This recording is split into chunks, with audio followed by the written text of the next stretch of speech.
Hello and welcome to Black Market Beauty, Fighting the Fakes. My name is Mary Kernahan and I am Head of Nurture at Snapdragon. I hope you're all safe and sound, and thank you very much indeed for making the time to attend this session, which I gather is the last session of the day. At Snapdragon, we provide online brand protection from startups to enterprises, using innovative technology and a fantastic team to find and eliminate brand abuse on the world's busiest online e-commerce platforms, social media channels, domains, independent websites, and search engine results. We provide fast and effective online monitoring and enforcement using intellectual property, be that most commonly trademarks and copyright, but we also can use design rights and patents too. And we work to eliminate and, remove illicit listings, sellers and sites. To put it another way, we stop the oxygen supply of illicit online sales and then pass valuable seller insights and market intelligence onto our clients for further legal procedures and offline action. And through this first-hand experience in manufacturing and supply chain, I've had and I've seen how counterfeits and other brand threats can divert revenue from genuine brands and governments, damage brand reputation, and ultimately put consumers at risk. So safety is a huge concern. In this session today, I'm going to share some of what we're learning in the fast-changing world that we live and work in, and hopefully offer some advice on how to protect your brand online. We'll look at the scale of the issue and the danger that counterfeits bring, and we'll look at what brands can do themselves for themselves and their consumers, sometimes with the help of companies like ours. We'll have time at the end, I hope, for some Q&A, although you are welcome to contact me at any point on the email address or phone number provided here in this slide. First of all, let's take a look at the scale of the issue. The worldwide counterfeit industry is worth $509 billion US. That equates to 3.3% of global trade, which is roughly the same value of global tourism before the pandemic. And it's on par actually with the beauty and cosmetic industry, which is valued, I believe, at $532 billion worldwide. Both industries, the counterfeiting industry and the beauty industry, are expected to grow fast in the coming years, with the beauty industry set to reach $805 billion in 2022 and then growing to $863 billion by 2024. And this massive explosion in the makeup industry is due in large part to the rise of e-commerce, which has connected buyers to third-party vendors at an unprecedented scale. And this has sped up considerably during the pandemic. Accompanying the convenience of online shopping is the surge of counterfeit cosmetic products sold across the world, now a considerable industry in itself, offering mammoth financial opportunities to counterfeiters and copycats. The largest single recipient of these fake goods is the United States, which accounts for roughly 20% of the total value of counterfeit seized globally. But the reality is that no territory anywhere in the world is immune. Cosmetics and makeup, I think we all know, are transformational. People really like that within a matter of minutes, sometimes a bit more, they can feel more beautiful, more confident and transformed. And to do that at a very cheap price point motivates the bad guys and feeds the counterfeit market.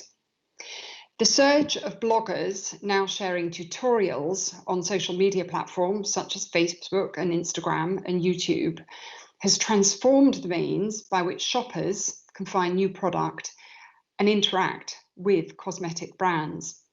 And this means that social media platforms are no longer just for social sharing, but are now closely tied to the direct purchase of products.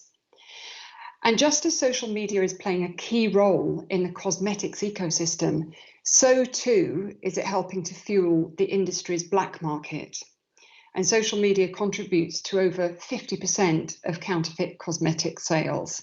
Facebook alone constitutes over 40% of those counterfeit sales, and Instagram nearly 10%. So brands, in part born out of the successful leveraging of social media platforms, must also grapple with the black market that is now making use of those very same platforms.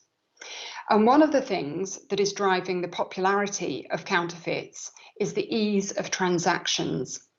Beyond social media and fraudulent domains, it's very simple for a consumer to just go online and shop for a deal that sometimes is just too good to be true. It's easy for a seller to hide the fact that the goods they're selling are counterfeit, because sometimes they use images of an authentic product, and more on copyright infringement later. With counterfeiters increasingly relying on the use of e-commerce to sell and distribute fake and copycat goods, particularly on online marketplaces such as Amazon and Alibaba and eBay, counterfeit cosmetics are flooding in from all over the world. And I'm delighted, I believe, that today there are folks here from platforms, and I'd love to connect with you afterwards if you would like to. The production and sale of counterfeits has serious ramifications, whether you are an SME, a startup, or a business which has to report on its approach to corporate social responsibility, CSR, or environmental, social and governance criteria, ESG. You can't afford to have your brand abused online and fakes flying around from anyone's perspective. They divert revenue, they damage brand reputation, and they put consumers at risk. And this growing trend is troublesome, as the counterfeit makeup industry has already had harmful repercussions for many consumers, for brands, and for governments. For consumers, the application of cosmetic skincare product and makeup can be harmful and sometimes even deadly. Fake cosmetics are generally produced in unregulated, unsanitary, and contaminated conditions. And given the nature and intended use of the product, effects from fakes can be devastating. Government investigations around the world have found fraudulent cosmetics containing carcinogens, including arsenic, asbestos, valerium, cadmium, and impure talc. Others have exhibited high levels of toxic heavy metals like mercury, which is a highly toxic chemical, even in small doses. The chemicals found in many counterfeit goods are sometimes known to cause chemical burns and skin rashes, and sometimes infections and permanent scarring is not uncommon. In just 2 years, 2019 to 2020, the US Food and Drugs Administration received nearly 12,000 instances of consumers reporting adverse effects from cosmetics. No one really knows what ingredients are in a counterfeit product, and that is what's really scary. Counterfeiters mask the true ingredients from the consumer by sometimes displaying on the packaging the International Nomenclature of Cosmetic Ingredients, the INCI, of a list of official products. But this is not a true reflection of the content in fake products. Genuine brands spend a lot of resource creating formula that ensures regulatory compliance, selecting and sourcing ingredients, and ensuring that the product bought is a top quality product. And all this care can be lost with counterfeit products. The sale of such goods will also be diverting revenue, hard-earned revenue, from the rightful recipient, as the harm generated by counterfeit cosmetics is not only limited to health risks for the consumer.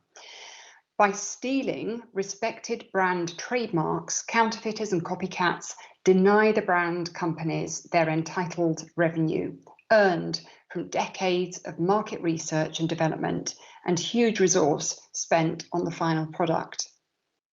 And as consumers experience quality problems with fake goods, they often turn straight away to the original brand, and the legitimate brand's customer service and warranty costs are therefore likely to climb, as it's the brand that will recompense the consumer. And an additional aspect of the revenue loss is that competition from the fake cheaper options can sometimes put a downward pressure on the price of the legitimate product. Developing a product and a reputation takes time, money, and huge effort. And counterfeiters bypass all of this hard work and make the profit off the back of it as well. And what's more, when the product that is produced lacks the quality and the durability of the genuine goods, they really do risk damaging a brand's reputation when it's sold to the unsuspecting consumer. The counterfeit makeup industry also harms the reputation of the consumer brand by supplying the market with inferior quality products under the names of the famous label brand. And it reduces company sales by diverting potential customers from buying health and beauty products directly from brand names and established retailers. And the cosmetics and personal care industry is estimated to have lost $5.5 billion in sales from counterfeit products just in 2020, according to the statistics and survey provider Statista. So counterfeits in general have a negative economic impact. There are fewer taxes collected from rights holders. You think of what good those taxes could do, fewer jobs and lots of lost revenue. In addition to that, counterfeiters make unsavoury bedfellows. Indeed, counterfeiting is often linked to other forms of organised criminal activity, from poor working conditions for employees to child labour, environmental pollution, human trafficking, modern slavery, drug trafficking, and even sometimes terrorism, which in turn poses a huge threat on national security. Counterfeiting goes hand in hand with types of activity that brands and e-commerce sites don't want to be associated with. And we can see how nimble the counterfeiters are. You wouldn't be able to move the volume of counterfeited goods around the world unless there was an organised operation facilitating it. It's often assumed that counterfeiting is only a problem for big brands, but a quick check on online marketplaces instantly shows that the smaller companies are also being copied. Brands of all sizes, products of all value from within the industry are under attack by copycats who infiltrate the supply chain. But why do people buy fakes? 37% of fake goods are deemed to be dangerous to the health and safety of consumers. Someone suggested that if an aeroplane had a 37% chance of crashing, would you board? There are a variety of reasons why consumers may buy a counterfeit online, and a lot of fakes are purchased unknowingly. However, the crux of the issue is that for the most part, fakes are cheaper than the real brands they imitate. And this perceived bargain will always be the number one draw towards counterfeits, be this to the knowing or unknowing consumer. As we've seen, fake goods are cheap for a reason. There are no design costs, labour practices are often unregulated, and technical development is non-existent. Of course, many consumers want the real thing, and many brands have built loyal followings through sophisticated marketing campaigns, commitment to quality, and superb customer service. But the issue remains that many consumers want the brand prestige, but aren't prepared to pay the brand's price. So as e-commerce sites continue to revolutionise the way consumers shop, the barriers standing in the way of brands getting their product into consumers' hands have never been lower. Given that this also applies to illicit manufacturers, what can cosmetic and beauty brands do to protect their profits, reputation, and the safety of consumers? There are two lines of action. The first is preventative, and the second is proactive defence. With prevention, the issue is about not letting the issue get out of hand in the first instance. And proactive defence is about stopping the attack on your brand. So taking the first of these in terms of prevention, it's about making yourself a difficult target And there are three core pillars to this. The first is to secure your brand. And this is about registering your brand, registering your intellectual property. The second is to educate your consumers. And the third is to build a strong supply chain, which involves customs and border controls. And these three things are the bread and butter of counterfeit defence and enforcement. So let's look a little bit more at preparing and securing your brand, most vitally registering your intellectual property. Trademarks allow you to enforce against copycats using your name with far greater ease. We find when protecting brands that registered word marks, as well as a logo mark, therefore a combined mark, usually gives stronger rights. Trademarking your brand name and logo offers great ROI. But just remember, the key thing is to register in all relevant territories and in correct product classes as well. The existence and enforceability of these rights is unique to each territory, each jurisdiction, and generally they're not interdependent. So you do have to be very specific. But you can expand on this slightly too and include securing social media handles and domain names. Securing a portfolio of domains can be important for brand owners because it can help to reduce cyber squatters. So where you can, register domains that include your brand name or registered trademark and include variations if necessary. One thing that we've seen a lot of in the last year is the increase of fraudulent domains where the bad guys are using just minuscule variations of the brand. So being as inclusive as you can afford to be is a great thing there. With social media, by registering media handles on Instagram and Twitter, you can prevent fraudsters from passing off as the real deal. And where pertinent, you may also wish to register unique designs or patents to strengthen your protection against copycats stealing your aesthetics and inventions without using your branding. It's very common that counterfeits will be listed using your official images. We see this every day. And what that does, it makes the listing appear real or of higher quality than the product really being sold is. And consumers can easily be duped by pictures of legitimate products where the product behind the image is not genuine. So copyright is a global unregistered intellectual property right, and it can be very useful in enforcing against the misuse of your images online.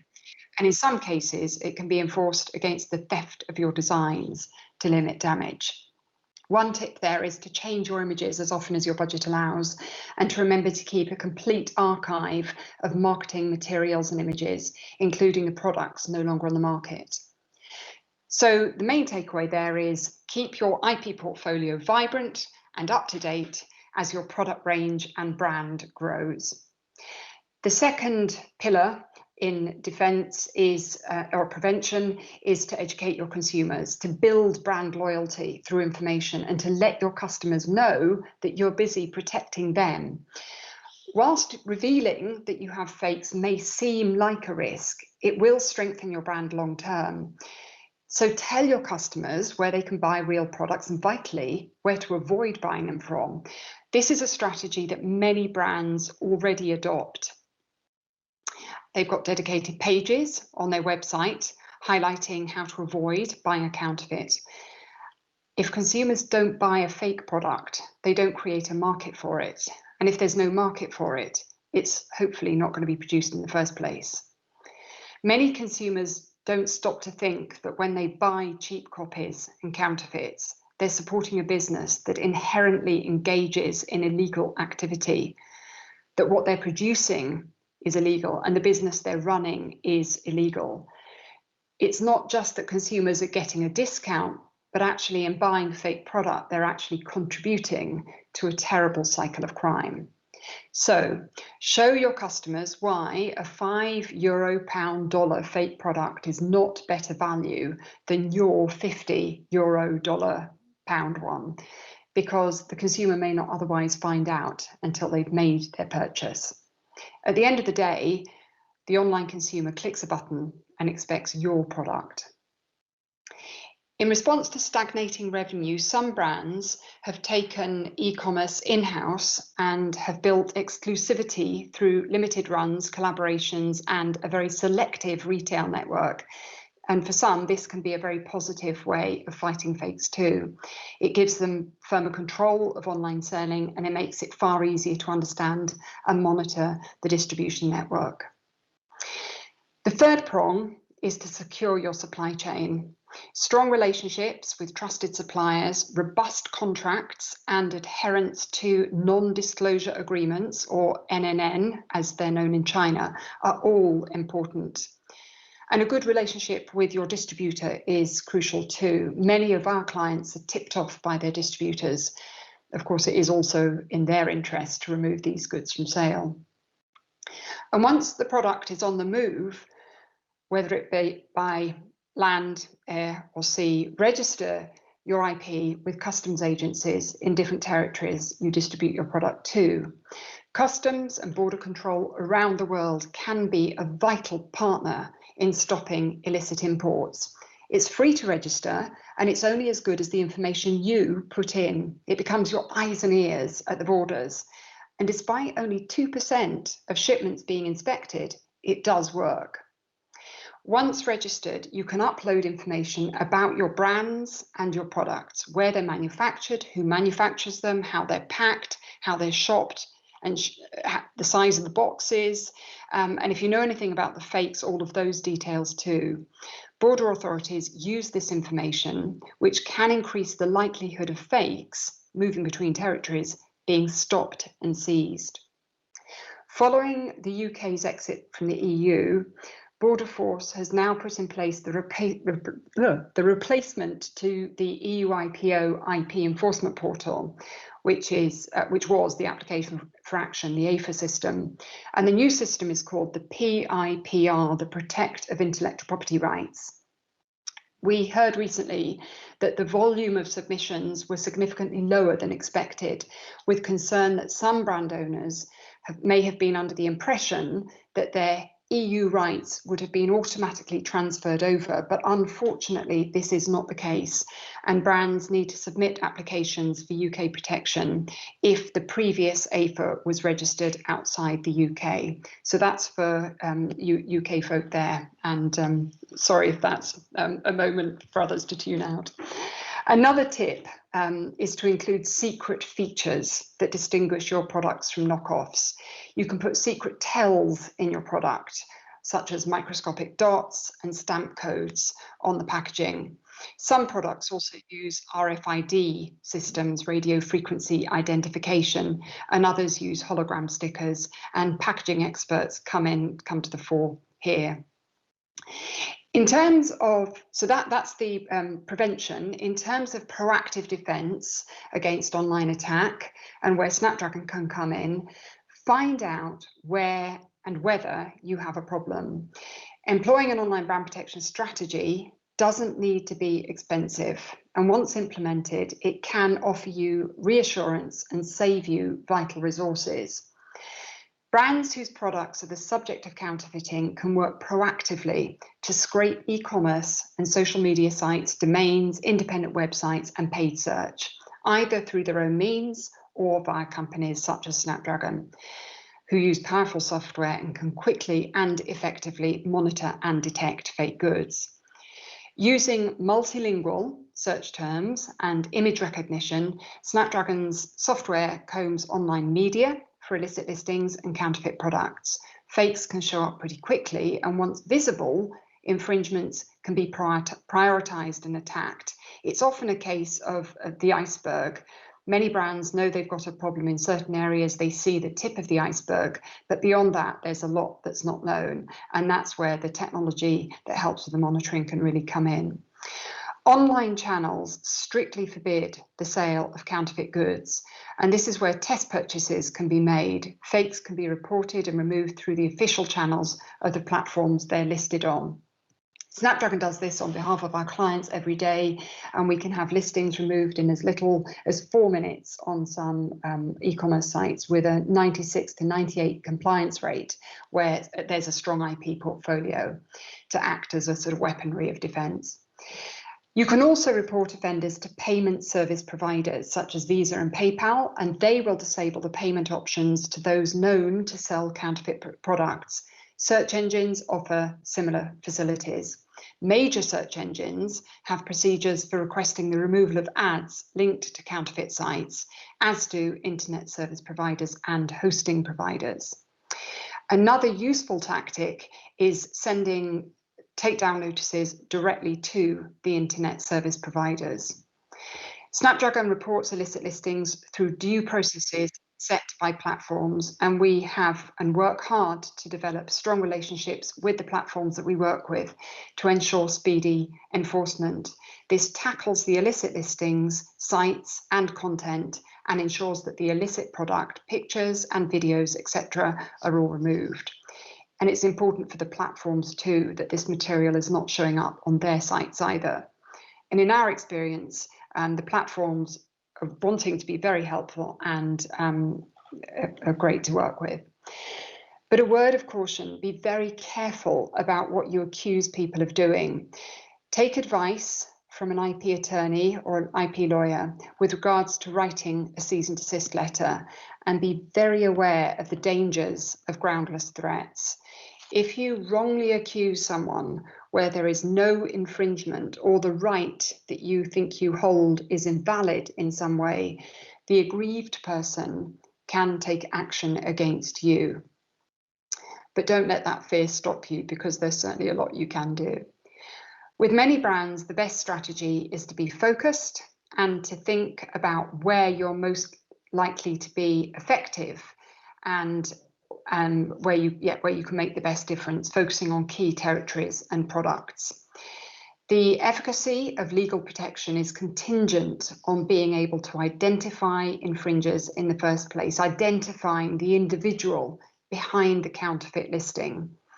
Information gathered in the monitoring process can be collected and passed on to law enforcement where relevant, and they depend upon accurate information so that they can either continue building a case or move forward with a raid and/or other prosecution. Ultimately, as well as removing online sales, this will also lead to law enforcement and attorneys in various countries prosecuting counterfeiters both criminally, which can include seizing counterfeit product in warehouses or at storefronts or marketplaces, and also through civil cases where funds that sellers have made through counterfeit sales are rescinded. Technology exists for identifying and quantifying worldwide online counterfeiting activity. So if you have an opportunity, use it. And as I say, please come back to me after today if you want more information on what we do at Snapdragon. There's a perception that online action is ineffective unless it is followed up offline, usually because the fakes will always exist. There is truth in this, but when it comes to fakes on many of the world's busiest online marketplaces, these products are made to order. And by taking down those that target your brand, the factories behind the fakes will be forced to move on to other brands. So when you consider offline strategies, physical investigations, factory raids and other activities, they can be very timely and costly in terms of time and resources. So online intelligence captured through monitoring can help identify the most serious infringers so that offline defensive efforts can be most focused and where they'll be most effective. It is absolutely worth it. Brands that visibly, vigorously fight to challenge and remove counterfeit goods from online venues often see a dramatic drop in infringements against their brands. Fighting fakes can't be left, but we can't tackle it alone. We have to work together.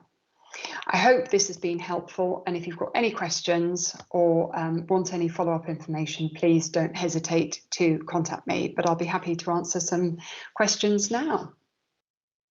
Hello, hi Mary. Thank you for such an insightful talk.